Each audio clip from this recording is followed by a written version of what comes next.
Hey guys, welcome back to Builds by Maz. Today I'll be showing you how I built this washer toss yard game. This is a pretty simple game where the objective is to throw oversized washers into holes of varying point values. It's similar to cornhole and is easy for anyone to pick up and play. These boards are pretty easy to make and you can get it done in a weekend. Let's get started.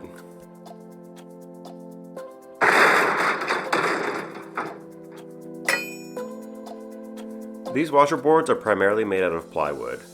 Each one is 2 feet by 2 feet, so I took this 2x4 piece that I had and just cut it in half. The next thing I needed to do was find the center. An easy way to do this is just draw a diagonal from both corners, and that'll mark where the exact center of the piece is. Each hole is going to be 4 inches wide, so I traced a circle around the middle just to help me visualize things. I wanted to have the other cutouts be halfway between the edge of the center circle and the corners of the board. I measured everything out and marked where the center of the cuts were going to need to go. With everything marked up, it was time to start cutting.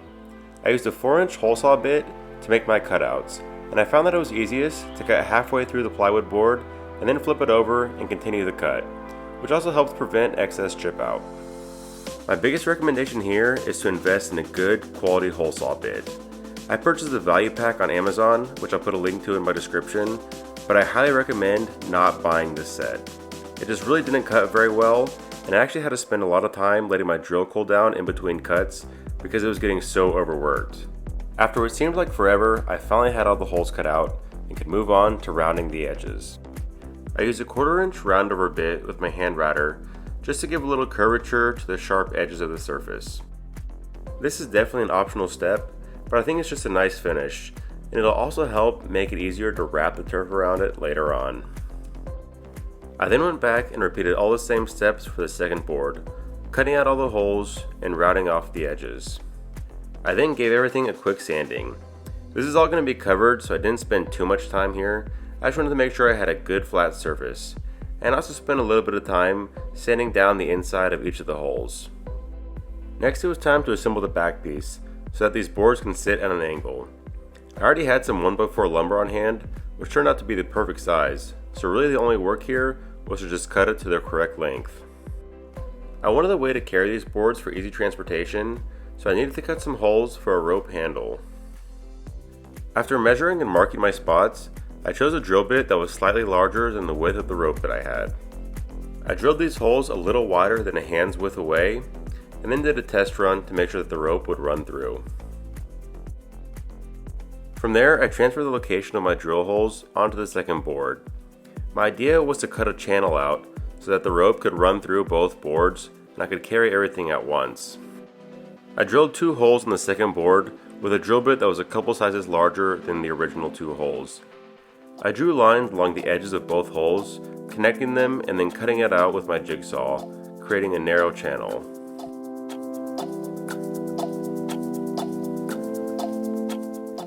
Now when the 2 boards are stacked together, the rope will feed through this channel and I'll be able to hold both at the same time. I taped some sandpaper around my drill bit and used this to give the inside of this channel a light sanding. I drilled a 3rd hole in the center of the first board where I can slide in this hitch pin and use it for washer storage. The idea is that when you're done playing, you can put these washers onto the hitch pin and then using this hitch pin key, latch them into place, so you don't have to worry about losing your washers. I then measured out and marked off where I wanted to connect these 2 pieces of the board. Then using Titebond 3 wood glue, I put a bead on both pieces of lumber and clamped it into place, letting it dry for a couple hours.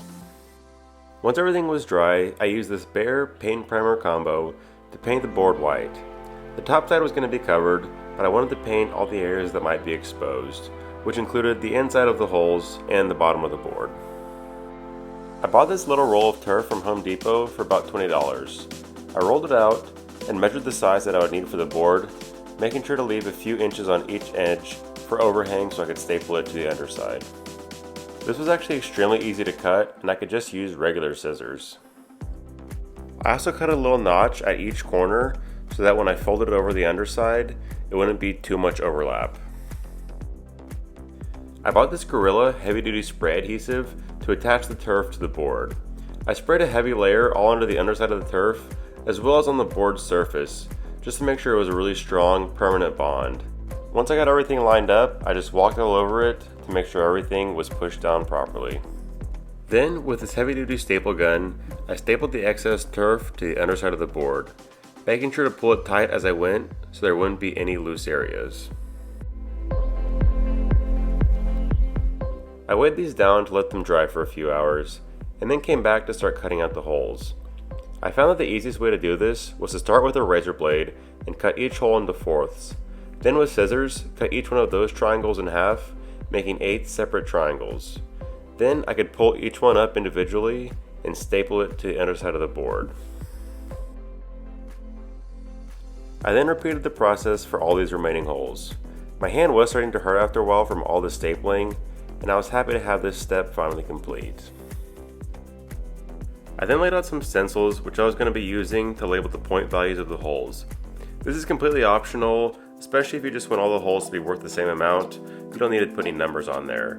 But I'll show you a technique that can work for any kind of stenciling. So first you're going to need a stencil brush, which is kind of this rounded, flat based brush, which you don't use like a normal paintbrush. Instead of using any kind of brush strokes, you want to just dab straight up and down. This helps prevent any paint from getting underneath the edge of the stencil. I did this for all the numbers, giving everything 2 coats, and then let it dry for a few minutes before removing these stencil pieces. I wanted to have solid numbers, so I just painted over the gaps left from the stencil with a small paintbrush by hand. This is completely up to you, it just depends how you want your numbers to look. I ran the rope through these holes to create the handle. I tied off one end, and after making sure I had the correct length, cut the rope to size. It's important to use a lighter to melt off the edge of the newly cut rope, otherwise it'll start fraying. I tied off the other end and the handle was done. Here's a little demonstration on how it'll work. I can stack both boards together, running the handle through the channel I made. This way I can carry it all in one hand. The final step was to store these washers back on the hitch pin on the underside, and these washer boards were ready for action. This was a fun and easy weekend build, and would be a great project for a beginner. I hope you learned some techniques that you could use to make your own. Make sure to subscribe so you're ready for the next project, and we'll see you next time.